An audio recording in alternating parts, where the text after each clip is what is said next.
జగన్మోహన్ రెడ్డి గారు ఎందుకు ప్రత్యేకంగా అమరావతి మీద టార్గెట్ చేశారు? అందరూ అనుకుంటున్నారు జగన్మోహన్ రెడ్డి గారు అమరావతిని టార్గెట్ చేశారు, అమరావతి మీద వైసీపీకి జగన్మోహన్ రెడ్డి గారికి కోపం ఎక్కువ అని అందరూ అనుకుంటారు. కానీ జగన్మోహన్ రెడ్డి గారి మైండ్ సెట్ని జాగ్రత్తగా గమనిస్తే జగన్మోహన్ రెడ్డి గారి కోపం అమరావతి మీద కాదు, చంద్రబాబు నాయుడు గారి మీద. దానికి కారణం నీకు తెలియాలి అంటే జగన్మోహన్ రెడ్డి గారి మైండ్ సెట్ ఏంది అనేది నీకు తెలియాలి.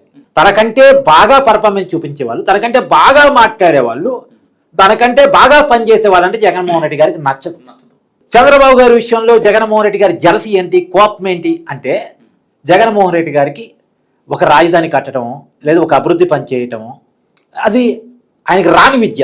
తనకు ఆపోజిట్గా ఉన్న చంద్రబాబు నాయుడు గారేమో ఉరుకులు పెడతా ఉంటారు, అదంటారు, పోలవరం అంటారు, అమరావతి అంటారు, డెవలప్మెంట్ అంటారు, కంపెనీలు, పరిశ్రమలు, ఉద్యోగాలు, టెక్నాలజీ ఇవన్నీ చెప్తా ఉంటారు. తన కళ్ళ ముందే అమరావతి నిర్మాణం జరిగిపోతే ఆంధ్రప్రదేశ్ రాజధాని ఏమిటి అని కనుక ఎవరైనా అడిగితే ఏం చెప్పాలి?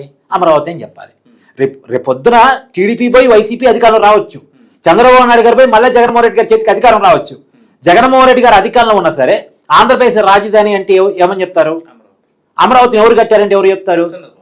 అంటే జగన్మోహన్ రెడ్డి గారు సీఎంగా ఉన్నా సరే అమరావతి గురించి చర్చ వచ్చిందంటే చంద్రబాబు నాయుడు గారి బ్రాండ్ కనపడిద్ది, చంద్రబాబు నాయుడు గారి పేరు వినపడింది. చంద్రబాబు నాయుడు గారి పేరు బ్రాండు చిరకాలం నిలిచిపోయే పరిస్థితి నా కళ్ళ ముందే జరిగిపోతుంది అనేటువంటి కారణం చేత ఇదే జరగకూడదు అనేటువంటి ప్రాబ్లంతో, అసిడిటీ అంటారు, కడుపు మంట అంటారు, ఆ ప్రాబ్లంతో చంద్రబాబు నాయుడు గారు కడుతున్నటువంటి అమరావతిని జగన్మోహన్ రెడ్డి గారు వ్యతిరేకిస్తున్నారు.